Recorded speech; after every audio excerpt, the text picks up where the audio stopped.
할렐루야. 아멘. 오늘도 전진하시는 하나님을 찬양합니다. 저는 2월 16일 주일에 전진만이 해답이라고 하는 제목으로 설교를 했습니다. 그리고 9개월이 지난 오늘 새 회기를 시작하는 12월 첫 주일에 계속 전진하여 완수합시다라고 하는 제목으로 설교하고자 합니다. 먼저 금년 안에 우리 교회에 베풀어 주신 하나님의 은혜와 교회 성장을 위해 피와 땀을 쏟으신 성도님들의 수고에 감사합니다. 그런데 우리는 여기서 머물러 있으면 안 됩니다. 우리 모두 계속 주님의 뜻을 이루는 교회로 성장시켜야 합니다. 그것이 분명 우리가 감당해야 할 사명입니다. 그럼 어떻게 우리가 우리 교회를 주님이 원하시는 교회로 성장시킬 수 있을까요? 계속 전진하면 됩니다. 여러분, 기도하는 것이 어려운 것은 쉬지 말고 기도해야 하기 때문에 어렵습니다. 쉬면 안 됩니다. 쉬면 영적으로 병들고 또 영적으로 죽습니다. 선한 일은 계속하는 것이 중요합니다. 흐르는 물은 썩지 않는다고 하는 말이 있습니다. 이 말을 바꿔 말하면 고인 물은 썩는다고 하는 말입니다. 이스라엘 내륙에는 바다라는 이름이 붙어있는 두 개의 큰 호수가 있는데 갈릴리 바다라 부르는 호수와 사이라 부르는 호수가 있습니다. 그런데 갈릴리 바다는 생명력이 있습니다. 그래서 물속에는 물고기도 있고 주변에는 숲도 있어 아름답습니다. 그러나 사이는 생명력이 없는 죽음의 바다입니다. 그래서 바다라는 이름은 붙어있지만 물고기가 살지 못하고 주변에도 나무와 풀이 살지 못해 아름답지 못합니다. 그 이유가 무엇일까요? 이스라엘에는 국토의 남과 북을 관통하는 요단강이라고 하는 강이 있는데 먼저 북쪽에 있는 갈릴리 바다를 거쳐 남쪽에 있는 사이로 들어가기에 갈릴리 바다는 물이 흐르는 바다입니다. 그래서 물고기가 삽니다. 그런데 사이는 지중해보다도 수백 미터 아래에 위치해 있는 바다입니다. 그래서 물이 들어가기는 해도 나가지는 못합니다. 그러다 보니 물의 수분이 뜨거운 태양열로 등발하여 소금물이 됩니다. 그런 소금물에 무엇이 살 수 있겠습니까? 교회도 마찬가지입니다. 생명력이 있는 갈릴리 바다와 같이 교회에 생명력이 있어 세상에 생명을 공급해주는 교회가 있는가 하면 생명력이 없는 사회 바다와 같이 교회에 생명력이 없어 세상에 생명을 주지 못하는 교회 또한 있습니다. 그렇다면 어떤 교회가 생명력이 있는 교회일까요? 그 교회는 갈릴리 바다와 같이 성령의 생수가 흐르는 계속 전진하는 교회입니다. 성경 여호수아 1장에 보면 이스라엘 백성이 40여 년의 험한 광야 생활을 마감하게 되었을 때 너희가 이제 광야 생활을 마감했지만 거기에 머물러 있지 말고 하나님이 약속해 주신 가나안 땅을 향해 계속 전진하라고 말씀합니다. 이 말씀에 여호수아와 이스라엘 백성이 순종하여 그 자리에 머무르지 않고 계속 전진하여 하나님께서 약속하여 주신 가나안 땅을 점령하고 소유합니다. 여호수아서 11장 23절의 말씀입니다. 여호수아가 모세에게 말씀하신 대로 그 온 땅을 점령하여 이스라엘 지파의 국본에 따라 기업으로 주매 그 땅에 전쟁이 그쳤더라. 출애굽기 14장 15절에 보면 홍해 바다를 앞두고 어찌할 바 모르며 기도하던 모세에게 야 모세야 너는 어찌 기도만 하고 있느냐 앞으로 나아가라라고 말씀합니다. 모세가 말씀에 순종하자 홍해 바다가 갈라져 마른 땅으로 건너갑니다. 앞으로 나아가자 기적이 일어납니다. 앞으로 나아가는 것이 전진입니다. 오늘 본문에서 사도 바울은 자신의 인생을 마감하면서 나의 달려갈 길을 마쳤고 의의 면류관이 기다리고 있다고 분명히 말씀합니다. 달려가는 길이 전진의 길입니다. 하나님은 오늘 우리에게도 지금까지 잘해왔다. 그러나 그 자리에 머물러 있지 말고 계속 전진하라고 우리에게 말씀합니다. 전진의 길을 완수하며 달려갈 길을 맞추면 의의 면류관이 반드시 준비되어 있다는 말씀입니다. 저는 지난 2월에 성도는 전진해야 하며 전진만이 해답이라고 말씀을 드리면서 먼저 목표와 방향이 분명해야 한다고 말씀을 전했습니다. 고린도전서 9장 26절입니다. 내가 다름질하기를 향방 없는 것 같이 아니하고 싸우기를 호공을 친 것 같이 아니하여 사도 바울은 삶의 분명한 목표가 있었고 무엇을 하며 이 땅에서 살아야 하는지를 분명히 알고 있었기에 그는 승리합니다. 그리스도인은 분명한 목적과 목표가 있어야 합니다. 그래서 바울은 다름질하기를 향방 없는 것 같이 아니하며 달려갈 길을 마쳤다고 그 스스로가 고백하고 있습니다. 예수님 역시 나는 죽으러 왔다. 나는 전도를 위하여 왔다. 나는 잃은 자를 찾으러 왔다. 나는 죄인을 불러 회개시키러 왔다고 하시므로 예수님 스스로가 무엇을 하며 이 땅에서 살아야 하는지를 분명히 말씀하셨습니다. 가장 중요한 것은 끝까지 달려가야 한다고 저는 말씀을 드렸습니다. 가다가 포기하면 안위감만 못합니다. 전진만 있어야 합니다. 중도에 그만두면 안 됩니다. 세월이 갈수록 신앙과 행동이 후퇴하면 안 됩니다. 계시록 2장 26절에 그러나 끝까지 견디는 자는 구원을 얻으리라. 구원을 얻는 방법이 끝까지 견디는 겁니다. 이기는 자와 끝까지 내일을 지키는 그에게는 만국을 다스리는 권세를 주신다고 성경은 말씀합니다. 그럼 끝까지 달려가기 위해서 계속 전진하기 위해서는 먼저 하나님의 전능하심을 믿는 믿음으로 말씀에 순종해야 합니다. 믿는 자는 하나님의 살아계심과 전능하심을 믿어야 합니다. 우리가 왜 기도합니까? 하나님의 전능하심을 믿기 때문입니다. 우리가 왜 이 시간에 예배합니까? 하나님의 살아계심과 전능하심을 믿기 때문입니다. 인생 최대의 질문이 무엇입니까? 나는 어디서 와서 왜 살며 어디로 가는가? 그것이 인생 최대의 질문입니다. 해답이 성경에 있습니다. 창세기 1장 27절로 28절에 하나님이 자기 형상 그 하나님의 형상대로 사람을 창조하시되 남자와 여자를 창조하셨다고 말씀합니다. 하나님께서 여러분과 나를 하나님의 형상으로 만드셨음을 믿으시기를 바랍니다. 그러므로 우리들은 우연히 생겨난 존재가 아닙니다. 하나님이 하나님의 모습을 담아서 만들어내신 명품 중에 명품이요 명작 중에 명작인 것입니다. 그런 인간을 하나님께서 복 주셔서 생육, 번성, 충만, 정보, 다스림에 엄청난 복을 내려주십니다. 그러므로 우리는 제사장으로 지음을 받고 왕으로 지음을 받았다고 성경은 말씀합니다. 하나님을 섬기는 제사장으로 하나님을 대신해서 만물을 발명하고 발견하고 개발하고 발전하고 산천초목을 다스리는 왕으로서 우리가 지음을 받은 것입니다. 에베소 1장 4절로 5절 말씀해 보니까 그 창세전에 그리스도 안에서 우리를 택하사 우리로 사랑 안에서 예수 그리스도로 말미암아 자기의 아들이 되게 하셨다고 성경은 말씀합니다. 사랑하는 여러분, 하나님께서 창세전에 하늘과 땅과 세계와 만물을 짓기 전에 이미 저와 여러분들을 택했다고 말씀합니다. 어머니가 자녀를 낳기 전에 뱃속에 있는 아기를 바라보고 상상하듯이 하나님은 창세전에 여러분을 품어서 하나님의 형상으로 지어주셨습니다. 여러분은 하나님이 너무나 사랑해서 만든 자식들이지 쓸데없이 장난으로 만든 것이 아닙니다. 그러므로 여러분은 하나님께 사랑받고 있는 존재라고 하는 것을 잊어서는 안 됩니다. 우리 옆에 분들과 한번 인사합니다. 당신은 하나님의 사랑받는 존재입니다.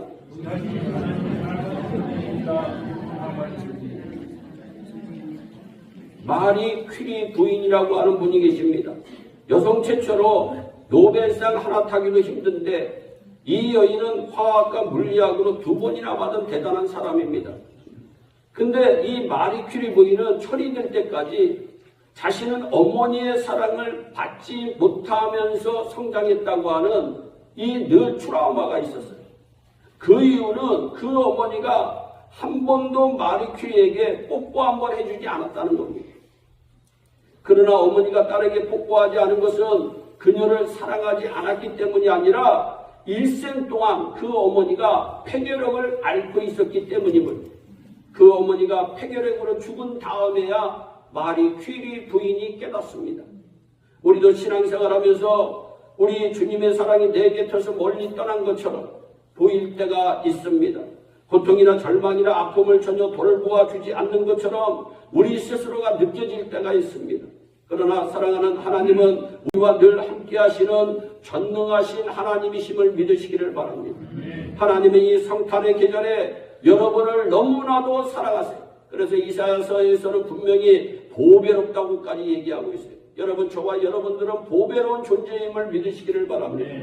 그러면 이 세상에서 하나님이 그렇게 만들어 주셨는데 나는 이 세상에서 무엇을 하며 살아야 할까요? 요한복음 4장 24절에 하나님은 영이시니 예배하는 자가 신령과 진정으로 예배할지라고 말씀합니다. 하나님은 우리를 지으셨을 때 무엇 때문에 지으셨느냐, 무엇하라고 지으셨느냐, 우리는 평생 하나님을 예배하기 위해서 지으셨다고 말씀하고 있습니다. 이사야서 43장 7절과 21절에 내 이름으로 불려지는 모든 자 곧 내가 내 영광을 위하여 하나님의 영광을 위하여 창조한 자를 오게 하라. 저와 여러분들은 하나님의 영광을 위하여 창조된 자인 줄 믿으시기를 바랍니다. 또한 그를 내가 지었고 그를 내가 만들었느니라. 이 백성은 내가 나를 위하여 지었나니 나를 찬송하게 하려 함이니라. 여러분, 저와 여러분들은 하나님을 찬송하기 위하여 지음을 받은 줄 믿으시기를 바랍니다. 그래서 교회는 찬양대가 복을 받아야 됩니다. 여러분들의 입술이 찬양으로 복받는 입술 되시기를 주님의 이름으로 축복합니다. 그래서 그 교회가 앞으로 발전할 수 있느냐 없느냐는 찬양대를 보면 알 수가 있다. 찬양대가 자꾸 꼬꾸라지면 여러분 그 교회는 부흥할 수가 없습니다. 근데 찬양대가 자꾸 살아나면 그 교회는 말하지 않아도 부흥하게 되는 것입니다. 왜? 우리 하나님이 찬양을 받으시기 위해서 우리를 지으셨기 때문이고 그 목적대로 사는 사람들을 하나님은 축복하시는 것입니다. 그래서 예배에 목숨을 걸어야 돼요. 여러분, 예배에 목숨을 걸어야 우리에게 은혜가 됩니다.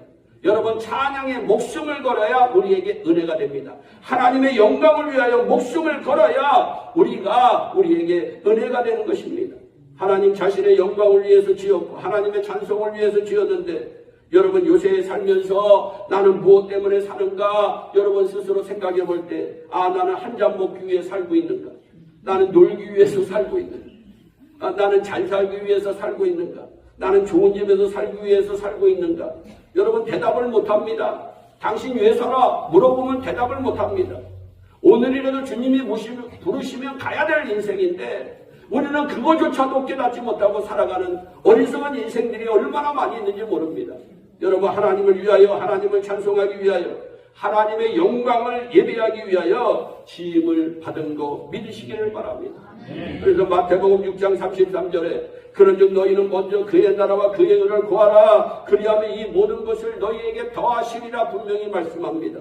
먹고 입고 마시고 사는 생활은 하나님이 다 돌봐 주시겠다고 우리에게 약속하여 주시고 계십니다.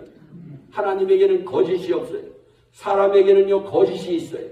그런데 우리 하나님에게는 거짓이 없어요. 구하라 주실 것이요 찾으라 찾을 것이요 문을 두드리라 열릴 것이니 구하는 이마다 얻을 것이요 찾는 이가 찾을 것이요 문을 두드리에게는 열릴 것이니라. 그러면서 뭐라고 얘기합니까? 우리가 악할지라도 자식들이 좋은 것 달라고 하면 좋은 것 주지 생선 달라고 하는데 뱀 주는 부모 없다.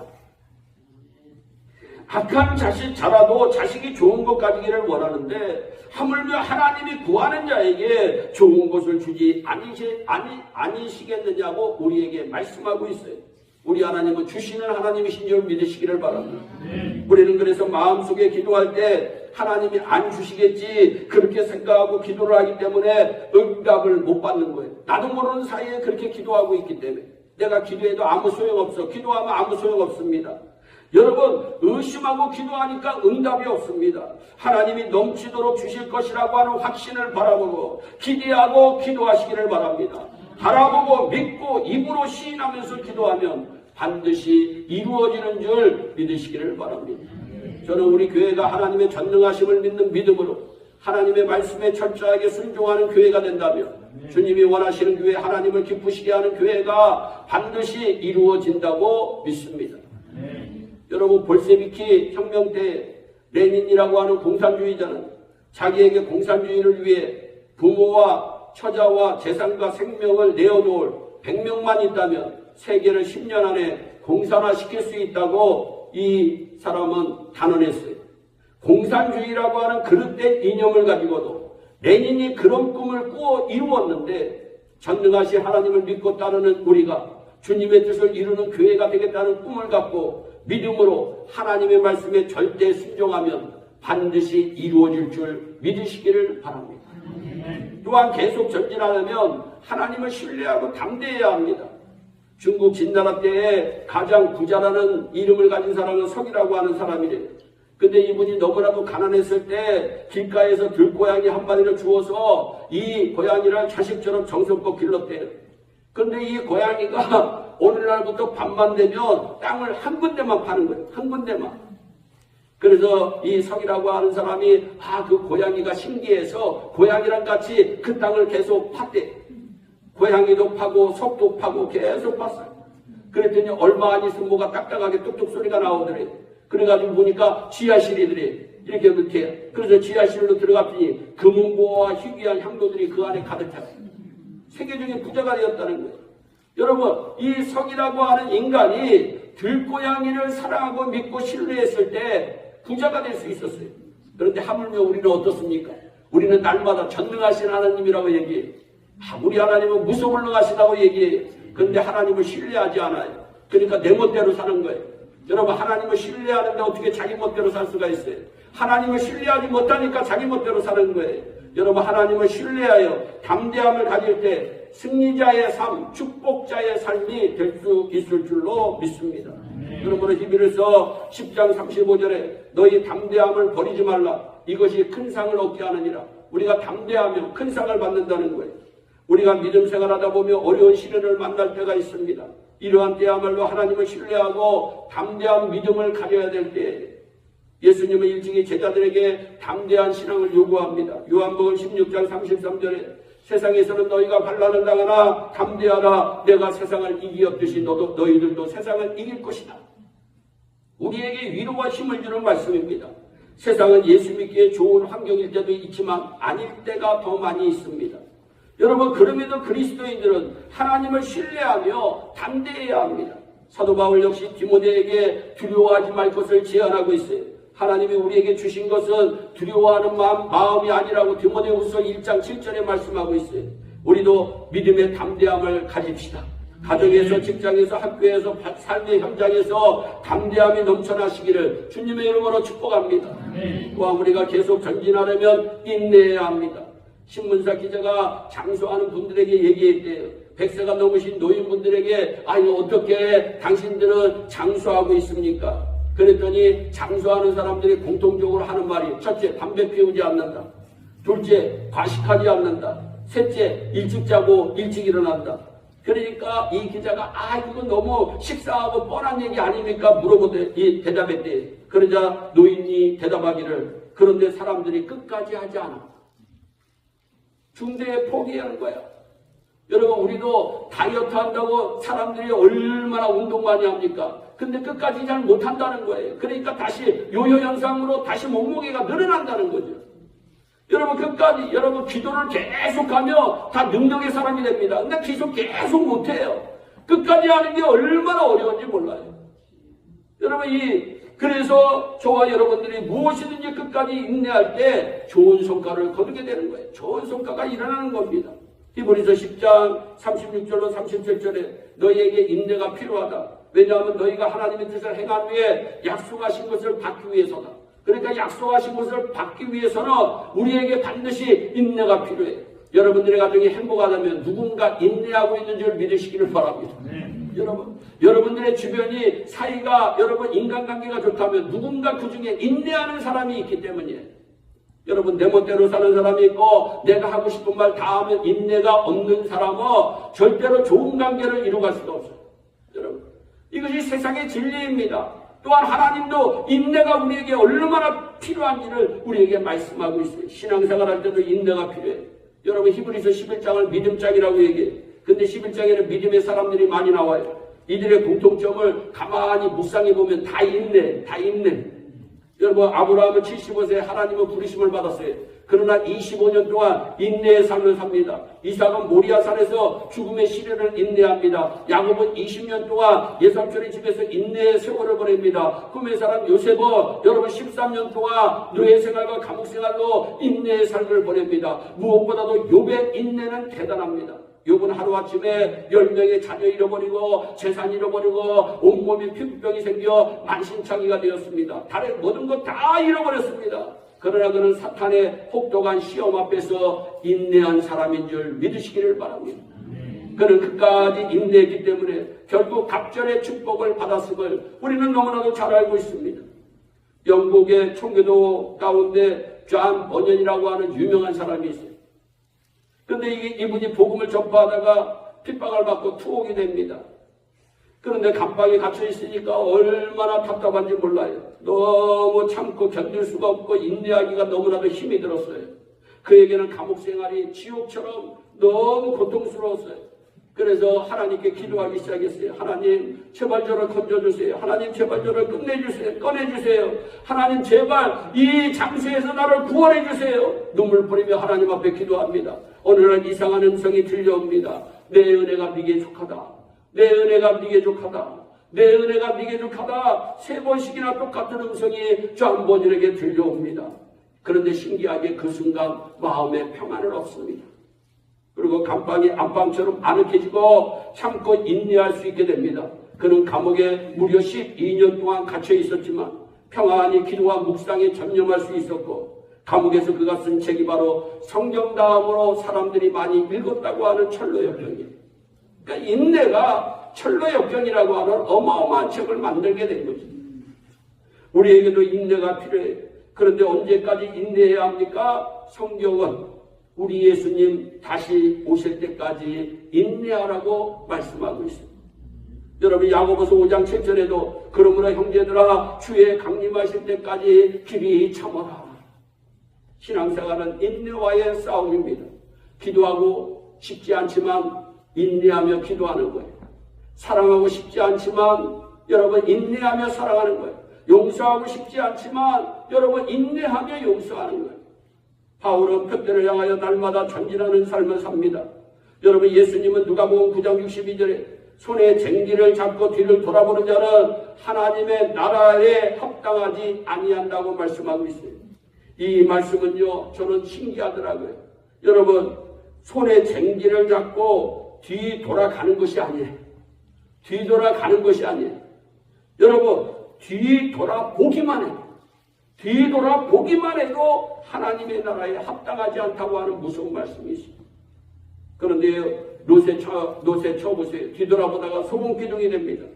여러분 우리가 보아서는 안 될 것을 보면 안 됩니다.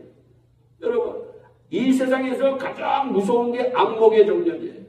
여러분 사람들은 다 눈으로 먼저 시험에 듭니다. 여러분 그러지 않기 위해서는 우리가 전진만 해야 될 줄로 믿습니다. 계속 전진하는 은혜가 넘쳐나기를 바랍니다. 여러분 출애굽을 했으며 홍해를 건넜으며 이제 되돌아갈 수 없어요. 앞으로 전진해야 됩니다. 어디를 향해 전진해야 됩니까? 가나안 땅을 향해 전진해야 됩니다. 약속의 땅을 향해 전진해야 됩니다. 우리가 예수를 믿었으며 이제는 저 하늘나라 천성을 향해 앞으로 나아가야 되는 것입니다. 그럼 하나님이 약속해 주신 가나안도 정복할 수 있고 의의 면류관이 준비되어 있고 저 하늘나라에서 주님과 함께 영원히 사는 축복을 누리게 될 줄로 믿습니다. 우리의 교회가 계속 전진합시다. 계속 전진하는 교회가 살아있는 교회입니다. 그래서 여러분들이 만나기만 하면 우리 계속 전진합시다. 우리 계속 전도합시다. 우리 계속 기도합시다. 우리 계속 찬양합시다. 우리 계속 하나님의 영광을 위해서 영광의 목적을 위해서 한번 살아봅시다. 계속 전진하는 성도들로 하나님의 뜻을 이루는 복된 성도들이 우리 예일교회 온 성도들이 되기를 주 예수 그리스도의 이름으로 축원합니다. 기도하겠습니다. 사랑의 하나님, 오늘도 생명의 귀한 말씀 우리에게 허락하여 주심을 감사합니다. 하나님, 이제는 12월 첫째 주 다시 새 회기를 하나님 시작합니다. 하나님 우리의 마음을 가다듬고 다시 한번 마음을 붙잡고 계속 전진하는 은혜가 우리에게 넘치기를 원합니다. 예수의 권 찬양대도 전진하게 하시옵소서. 전도회도 전진하게 하시옵소서. 아버지 각 구역들도 전진하게 하여 주시옵소서. 청년대학부도 전진하게 하여 주시옵소서. 남전도회도 전진하게 하시옵소서. 장로님들도 전진하게 하시옵소서. 온 성도들이 전진하는 역사가 일어날 수 있도록 복을 내려 주시옵소서. 하나님, 마지막 시대에 우리 하나님 앞에 영광 올려드리는 귀한 축복의 공동체가 되게 하여 주시옵소서. 하나님께 영광 돌리는 놀라운 은혜가 넘치는 축복의 공동체로 우리 아버지 하나님 축복하여 주시옵소서. 감사하고 예수님의 이름으로 기도하옵나이다.